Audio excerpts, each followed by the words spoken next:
Nah, saudaraku, hari ini kita belajar mengenai kedewasaan rohani. Semua kita harus bertambah-tambah dewasa. Karena kedewasaan rohani merupakan satu keharusan kalau kita mau berhasil dalam pemuridan kita. Anak-anak tentunya tidak dapat memuridkan, saudaraku. Haruslah orang yang dewasa yang bisa memuridkan. Cara dunia ini juga, saudaraku, yang dewasa lah yang bisa menjadi guru, saudaraku. Jadi kita ini sebagai pemimpin-pemimpin kelompok sel, saudaraku, pemimpin sektor, pemimpin wilayah, kita harus bertumbuh, saudaraku, bertambah-tambah dewasa. Bahkan, saudaraku, firman Tuhan berkata, kita bisa sampai begitu dewasanya sampai kita menjadi seperti Yesus. Firman Tuhan menuliskan demikian, saudaraku. Karena semua kita ini terlibat dalam penggenapan perintah agung. Semua kita. Bukan hanya saudara pemimpin kelompok sel saja sebenarnya, saudaraku. Anggota-anggota dalam kelompok sel saudara juga ikut dalam penggenapan perintah agung. Supaya perintah agung bisa diselesaikan. Kapanpun perintah agung tidak akan selesai, saudaraku, kalau hanya saudaraku pendeta-pendeta saja, penginjil-penginjil saja, guru-guru saja yang menginjil dan memuridkan. Inilah dia perintah agung. Menginjil, penginjilan, dan pemuritan, saudaraku. Kemudian tentunya dalam pemuritan itu ada pengajaran, saudaraku, dan juga baptisan air, saudaraku. Saudara, penginjilan dan pemuritan ini bisa kita laksanakan, saudaraku, dan harus kita laksanakan dalam kelompok sel kita masing-masing, saudaraku. Tanpa penginjilan dan pemuritan, maka kelompok sel kita tidak akan berbelah, tidak akan bertambah bilangannya. Bagaimana kelompok sel bisa berbelah kalau tidak ada yang menginjil, yang memberitakan Injil? Benar, Injil itu berkuasa, saudara. Roma 1:16 berkata, ya, kuasa Injil itu menyelamatkan jiwa-jiwa, baik orang Yahudi, baik orang Yunani. Ada kuasa dalam Injil itu. Tapi Injil itu nggak bisa berjalan sendiri, saudara. Injil itu harus ada yang membawanya, harus ada yang memberitakan. Buku Roma berkata, saudaraku, barang siapa yang berseru kepada nama Tuhan akan selamat. Begitulah mudahnya keselamatan. Dia berseru kepada Tuhan Yesus, dia akan selamat. Oleh sebab itu, saudaraku, dalam kelompok sel saudara tentu biasa jiwa-jiwa beroleh keselamatan. Kalau saudara perdamaikan dia mengaku dengan mulutnya, percaya dengan hatinya, maka dia akan selamat.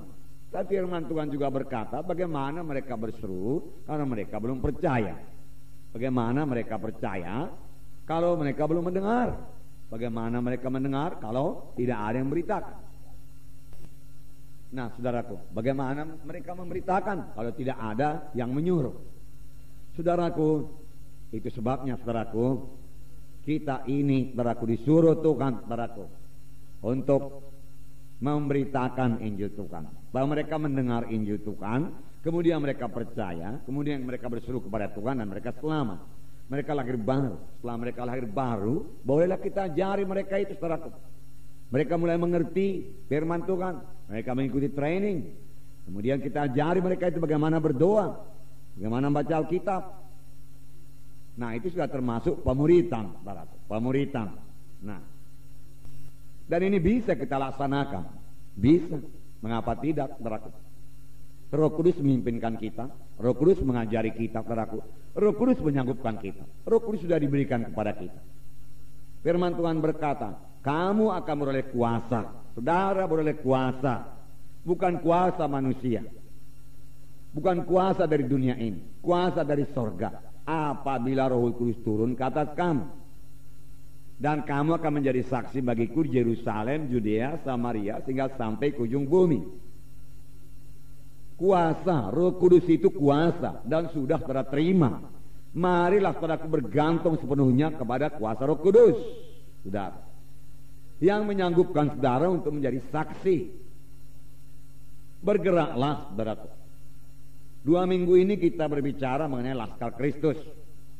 Sebagai pahlawan mereka berlari. Nyatalah, saudaraku, bahwa Laskar Kristus itu berani, ya, tidak takut. dia maju, dia ofensif, dia menyerang, dia tidak defensif, dia tidak bertahan. Saudaraku, serang, saudara. Datangi jiwa-jiwa itu, saudara. Beritakan Injil kepadanya. Saya katakan minggu yang lewat kita bisa melaksanakannya dengan ramah tamah, saudara. Ya. Roh Kudus akan memimpinkan kita. Ramah tamah ini bisa kita laksanakan, saudaraku. Karena itu buah Roh Kudus, saudaraku. Terlebih kalau kita mengasihi, kita akan ramah tamah. Amin, saudaraku. Ya. Nah, marilah kita muridkan, saudaraku, jiwa-jiwa anak-anak Tuhan di kelompok sel kita. Karena kalau semua anggota kelompok sel saudara anak-anak, bagaimana bisa menginjil? Bagaimana pula bisa memuridkan? Saudara, yang memuridkan ini saudaralah terutama pemimpin KKS. Memuridkan saudaraku jiwa-jiwa yang saudara lihat saudaraku sudah lebih dewasa daripada yang lain, saudaraku. Muridkan dia. Ya, kalau kita katakan jiwa dewasa lah itu. Silakan muridkan, saudaraku. Kemudian tentunya nanti, saudaraku, jiwa yang dewasa itu memuridkan lagi jiwa lain, saudaraku. Nah, kalau tidak ada jiwa dewasa, saudaraku, ya saudara mulai dari memuridkan jiwa yang anak-anak itu terus bertambah hari, bertambah dewasa. Tidak akan lama, saudaraku. Kalau saudara ikuti, saudaraku, cara pemuridan yang dipakai oleh Tuhan Yesus, yaitu cara magang, saudaraku. Tuhan Yesus memuridkan murid-muridnya, saudaraku, dalam tempo 3,5 tahun. Dan murid-muridnya sungguh sangat teguh, mengerti jalan Tuhan, bisa meneruskan pekerjaan Tuhan, saudaraku, dan bisa memenangkan dunia ini buat Tuhan Yesus. Menyampaikan maksud Tuhan betul-betul, saudaraku. Dalam tempo 3,5 tahun, saudaraku. Nah, cara apakah yang dipakai Tuhan Yesus, saudaraku? Ya, kalau kita menyebutnya dengan cara magang. Tetapi kita mengetahui, saudaraku, bahwasanya murid-murid itu banyak sekali, saudaraku, bersekutu dengan Tuhan Yesus. Banyak sekali bersama-sama dengan Yesus. Inilah cara magang, saudaraku. Jadi, saudaraku, dalam kelompok sel, saudaraku, saudara muridkanlah itu. Oke lah, berkhotbahlah, saudaraku. Jangan terlalu lama berkhotbah, 15 menit saya pikir sudah cukup. Saudaraku, kemudian saudara perlu mengenali jiwa-jiwa saudara itu. Amin, saudaraku. Bagaimana saudara memuridkan kalau saudara tidak kenal dia? Ya, apa yang perlu kepadanya? Ya, saudara tidak tahu apakah dia baca Alkitab atau tidak. Saudara nggak tahu apakah dia bisa berdoa apa tidak, saudaraku. Saudara nggak tahu apakah dia sudah menginjil apa tidak, saudaraku. Saudara nggak tahu apakah ikatannya sudah lepas apa tidak, saudaraku. Kalau saudara tidak, bicara dengan dia, saudaraku. Ya, saudara nggak tahu, saudaraku, bagaimana latar belakangnya, saudaraku, ya. Udah jadi sebentar saudara boleh melihat ini jiwa pemalu, ini jiwa ya berani bersaksi, ini jiwa bisa menyanyi, ini tidak bisa menyanyi. Ya sampai sedemikian saja, saudaraku. Tapi bagaimana saudara bisa menolong persoalannya itu? Misalnya satu jiwa pemalu, saudaraku. Kalau saudara tidak bicara kepada dia, saudaraku, bagaimana saudara bisa mengatasinya itu, saudaraku? Ya. Kalau yang sakit oke lah. Siapa yang sakit, saudara berkata diangkat tangan, dan saudara boleh berdoa, saudara. Tetapi ada yang sakit rohani lah kita katakan, saudara. Ya, dia nggak berani bicara di depan orang ramai, saudara. Ya, banyak yang demikian, diantaranya saya, saudara. Ya, dahulu maksud saya, saudara.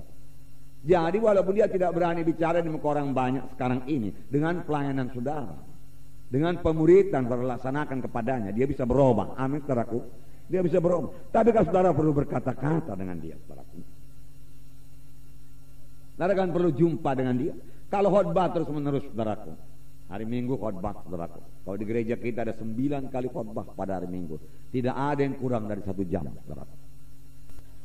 Tetapi sekarang, saudaraku, saya minta kepada saudara, karena di sini saya tidak mungkin, saudaraku, ya bicara kepada saudara satu persatu. Tapi dalam kelompok sel bisa. Sehingga itu nanti menjadi bahan doa saudara. Saudara kenal tiap-tiap jiwa itu, saudara.